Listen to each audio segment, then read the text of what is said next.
It's One Louder Podcast. Your host, PJ Pat's passion for rock, hard rock, and heavy metal will no doubt please all headbangers as he explores the world of the rock star from a musician's perspective. Enjoy the show. Hello, rock world out there. This is your rock friend, PJ Pat, and my trustworthy partner in crime, as always, Emmanuel. What's going on, Emmanuel? We're here today to read you an article from this amazing magazine that I had picked up back in 2010. It's Guitar Legends magazine, and it's entitled The 30 Greatest Classic Rock Guitar Heroes. Look at that. Special collector's edition. Not sure if that means they only released a very limited run of this magazine, or it's just something that gets you to pay more for it. Who knows?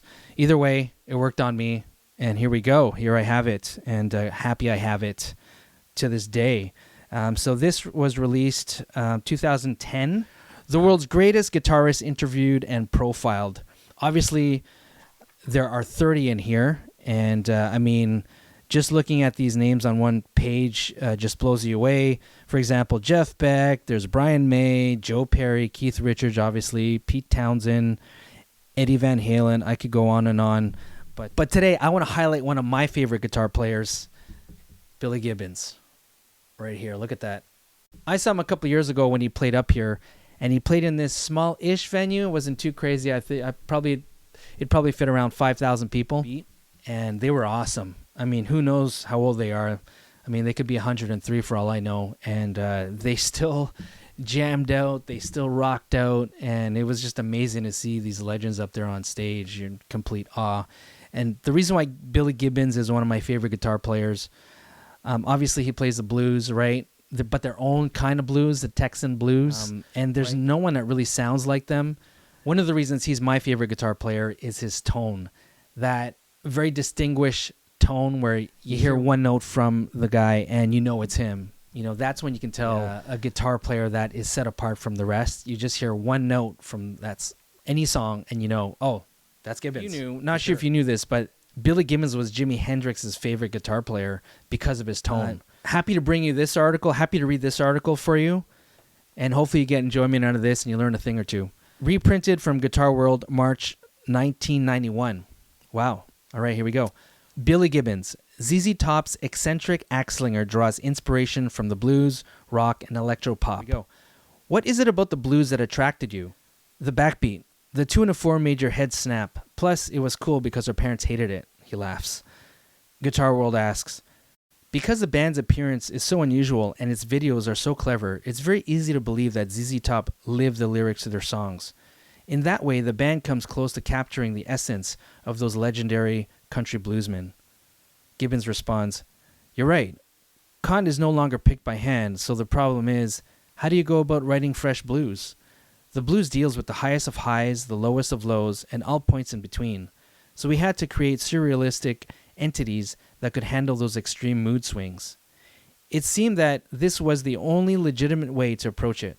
We like to think of ourselves as the Salvador Dali of the Delta. You've mentioned that Bo Diddley was one of your big influences. Like you, he was known for his odd-shaped guitars, great rhythm chops, and unusual stage clothing. Gibbons says, he was a perfect bridge between Delta blues and rockers like Chuck Berry. Bo's tone, which was produced by a custom Gretsch guitar and 2 Dear Armand single-coil pickups set in the middle toggle position, and a magnetone amp, that's kind of crazy how he knows that, was dramatically different. He didn't sound like anyone else. His sound combined with his array of bizarre rectangular guitars made him a real hero. The fact that a major manufacturer built him a special guitar also intrigued me. I thought, who is this guy? How did he get Gretsch to make him a guitar? He's still one of the most fascinating figures in American rock and roll. Interestingly, his sound seems to be making a comeback. Recently I've heard a couple of records featuring his distinct rhythm tone. I guess it's taken the music world 30 years to finally crack the code. He laughs. It's still a fine sound. Guitar World asks, who else influenced your sound? Dusty Hill, the bass player, and I recently compared notes on that subject and came up with the obvious. B.B. King, Muddy Waters, Jimmy Reed, Howlin' Wolf, John Lee Hooker, and Albert Collins.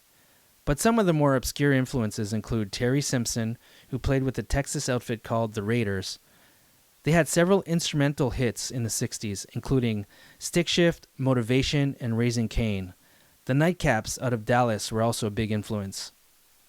Beginning with Eliminator, ZZ Top's whole production style changed. The primary difference can be heard in the rhythm section, where many groups sweeten their sound by adding synthesized strings, bell tones. You took the opposite route by doubling bass lines with fat, analog-style synths. At times, those doubled bass lines were supplemented with additional 16th note bass ostinatos. How did that approach evolve? We had recorded El Loco and Delego with everyone in separate booths, and we hated it. It felt too sterile. It really bothered us to be connected with headphones and microphones. So at the outset of Eliminator, we decided to record in a circle as a band unit in one room. I say that's the only way to record music these days. Actually, since the beginning of time. You want that live feel, and you want to feed off each other's energy, and you want to look at the person you're playing with and capture that moment, right? I always believe like a record is just a capture of that moment in time. And it always amazes me, maybe outside of Rush, playing live, how, you know, bands play the exact same, or it sounds the exact same way as a record. That's okay maybe when it's like really complicated music, like prog rock, where you can't really get outside of that song too much. Maybe you can have some jam parts here and there, but bands that kind of stick to the song and play exactly the same way, that always intrigued me a little bit on how they would do that. Okay, back to the article. Out of that group focus came a new attention to tempo. We started playing to click tracks, drum machines, and sequencers for added precision, and found that we enjoyed it. It also had a positive impact on tightening up our playing. If you'll notice, the timing on Eliminator is tighter than our previous records. We started adhering to a stringent observance of tempo. ZZ Top becomes a 4-piece band when Mr. Time arrives. Yeah, I can get that. That's kind of odd though, right? Like they're playing live and they're feeling each other out, yet they're sticking to a click. That's really interesting. So you kind of get that live feel, but that rigid rhythm going. But if there's any band that can pull off that and still grooving, it'd be ZZ Top. Your tone is instantly recognizable. What would you say is at the heart of it? Gibbons replies, tone goes hand in hand with delivery, and I credit our producer Bill Ham for coaching me on where the notes should fall. You can really thicken the guitar track by laying back just a breath from the downbeat. That way the guitar isn't competing directly with the bass and drums for space. It's surprising how much that little trick can add to a track. Also, it's hard to get that great sound nowadays with all the wonderful equipment on the market. I'm particularly impressed with TubeWorks Moss Valve amp. It's just the wildest thing. We use the Moss Valve in our usual assortment of Fenders and Marshalls. GW comments, you were close friends and musical colleagues with Stevie Ray Vaughan. Can you give us some words of reminiscence? He was a tremendous player and a tremendous person. There was a real beautiful sense of closure at Stevie Ray's memorial service. We talked a lot about the old days. One thing in particular stood out in my mind. I remember playing a private dance club in Dallas called Arthur's. Stevie Ray was 16 at the time, asked to sit in. His older brother, Jimmy, was sitting on the sidelines. So I kind of looked over at him, and he just shrugged his shoulders. He didn't say a word. So I let Stevie jump on stage with his red SG. He plugged in and just started wailing. I looked over at Jimmy, who was grinning with a look on his face that said, yeah, he's my little brother. He was so proud. I don't think anyone should harbor any long-term sadness, though. You must grieve the loss to the fullest, but I think he graced us with a great memory and a sense of purpose. All right, there's a little essentials section here detailing some facts about Billy Gibbons. Born December 16th, 1949, Tanglewood, Texas. Bands, The Moving Sidewalks and ZZ Top. Guitars, Gibson Les Paul, including 1959 Sunburst Pearly Gates, Gibson Les Paul Jr., Fender Esquire, Fender Strat, Gretsch Jupiter Thunderbird, John Bolin Supermodel, Dean Z, or Z for my American friends, Spinning Fur, and others, obviously. Did you know Gibbons often uses a peso coin in place of a standard guitar pick? Huh, interesting. Selected albums, Tres Hombres, Fandango. Actually, there's an exclamation point, so Fandango! Eliminator. All right, well, there it is. Look at that, and he's holding his Gretsch in the picture. Very cool.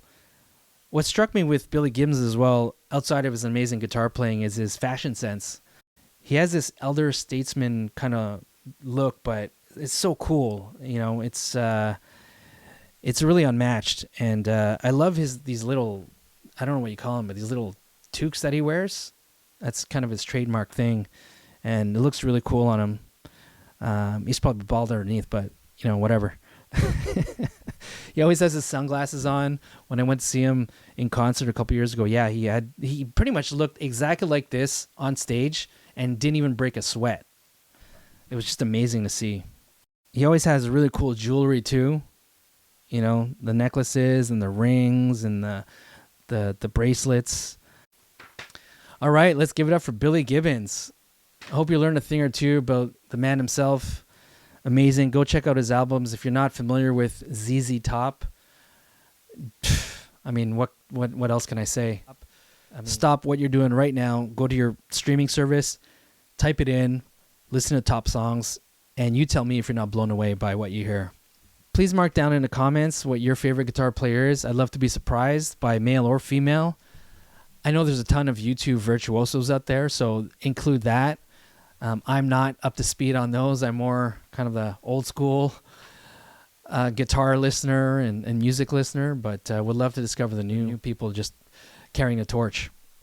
All right, well, before I let you go, I know Emmanuel wants to share a joke with you. What's a centipede's favorite ZZ Top song? She's got legs. Ha ha!